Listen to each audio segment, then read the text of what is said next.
today's episode of Shopping with the Mad Snapper, we built a concrete mixing machine. Yeah. Mad Snapper went shopping again, y'all. Today, we got a concrete mixer. Concrete mixer, not whatever that word is I just said. Alright, so it's a Yardmax. It's a 4 cubic foot concrete mixer that's supposed to look like that. And we got it from the Home Depot. Somewhere over there it says Home Depot.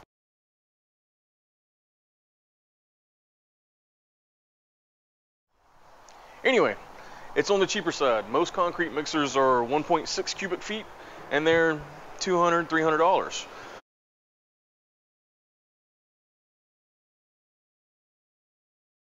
I found this one for $2.99 and it's a 4 cubic feet, so it does more than twice the capacity.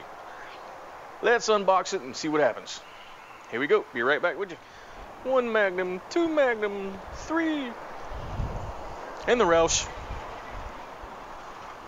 Alright, so we're making this video testing my mic again out here in the wind. The wind's blowing pretty good today here in Savannah, Georgia. Plus, I am by the port's entrance and we have just trucks upon trucks upon trucks. Okay, here are the pieces to this tumbler, motor. I don't know what that is. Wheels, handle. I don't know what that is. But the first thing that caught my attention was I like the way they package these. Of course, you gotta have a knife, but it tells you each size you need. 17, 13, 13. Nope, screwdriver, pliers, kitty cat. It's not my cat. 13, 13, 13. So I can essentially be prepared having all the tools. So I need to get a screwdriver and a pair of pliers and then start putting this together. Quality wise, I don't know. It's a crappy weld, it's janky, 1/4 inch thick plate. Wheels are plastic, no bearing. I don't know, it's one of those tools that only get used once, twice a year, and if it lasts 4 or 5 years, it'll obviously pay for itself. I am just using it to do some footers right now for a 4-post lift, and I'm sure I'll use it in the future. Can you hear me now? Can you hear me now? Can you hear me now? How about now? Now? Now? Now? Anyway, let's go get the rest of the tools and then do a time lapse of putting this thing together. Here we go.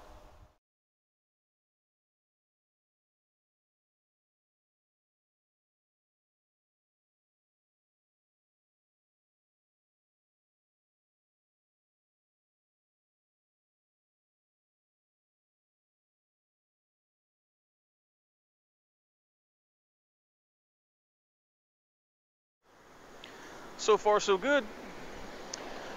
Very thin metal, unfortunately, but it should hold the weight. If not, I have a weld machine and a plasma cutter. It says I can change this in the future. Is that a V? Nope, just a CTS. So right next step is the drum. It's going to slide down into the supports, except for this side has a smooth round piece there. It's going to go into there, and I'm going to go get some grease so it can stay lubed up. It may tell you to do that in there. I'm just looking at the pictures. I'm not reading shit. But let's go get some grease and do that, and then put you back on time lapse and finish.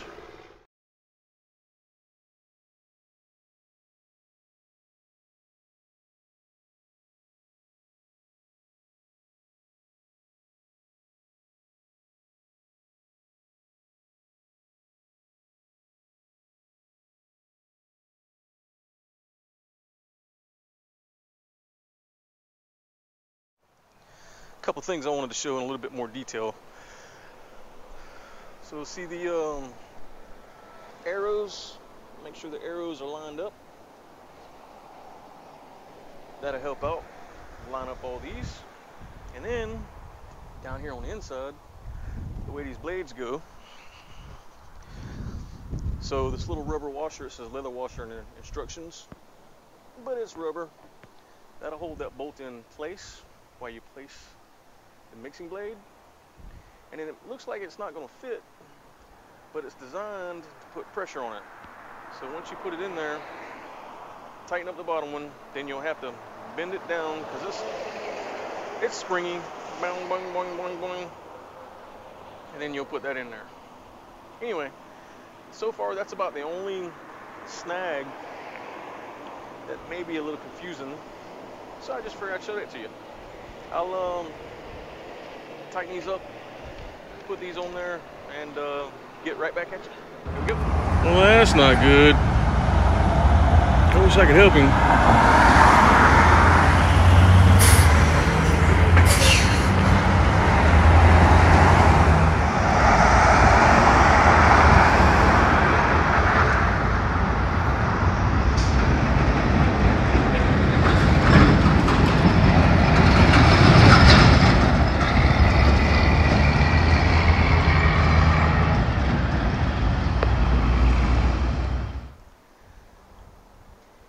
Can I zoom in while we record? Nope, sure can't. Anyway, that sucks. I've had a few house fires in my life. Oh, two.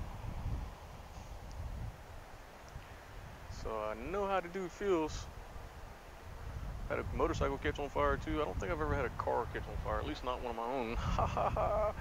Anyway, I'm gonna get back to putting this thing together. I've only been on it about, I don't know, 8 to 10 minutes.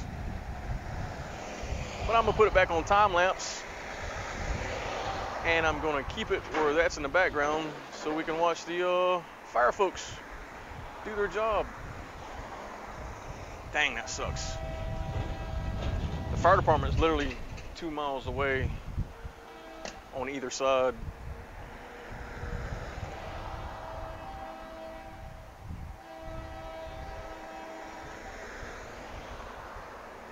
Nah, we'll let it keep going. How about that?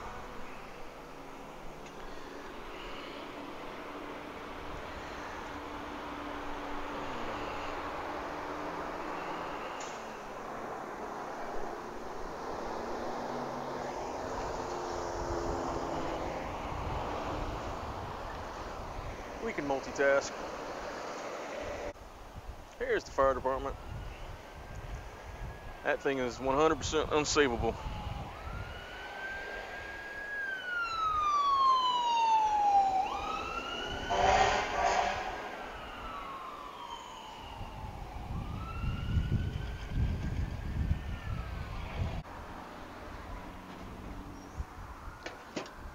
Get to watch the steam go down now. Can you hear me? Can you hear me? Can't stop, got work to do.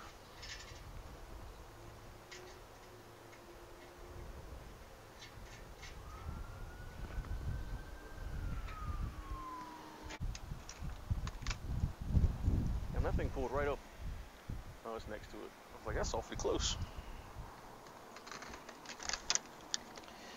It's awfully close, man. What was that?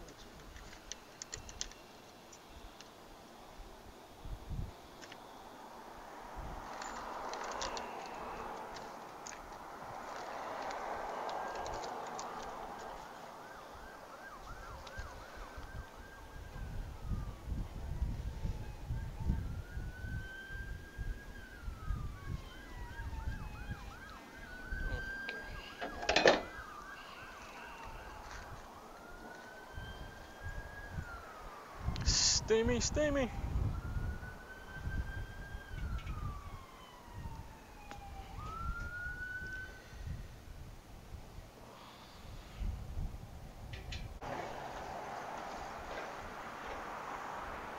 Yeah, they got it knocked out. We're gonna go back on time lapse now.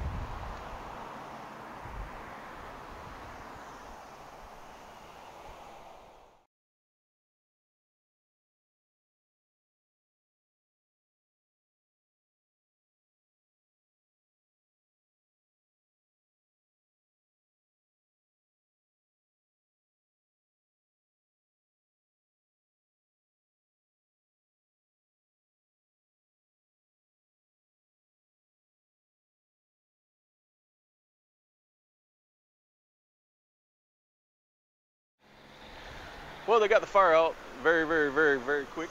That's a good thing. And these are in and done. Remember, they're a little springy, so you got to give a little pressure. All those are in. Got the locking plate on. I got to bolt that up, put the bar on, and then attach the motor. And she should be done. All right, let's go back on time lapse. Here we go.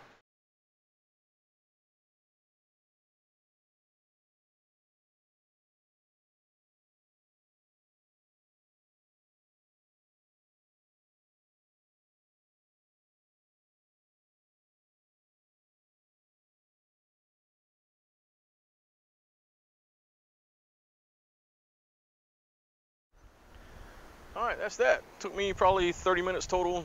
All right, not sure if you're gonna be able to hear me because of the traffic. Took me about 30 minutes to build. We had a car fire, so I got a little distracted. Everything was pretty easy, not gonna lie. We'll use it in another video and see how that works out.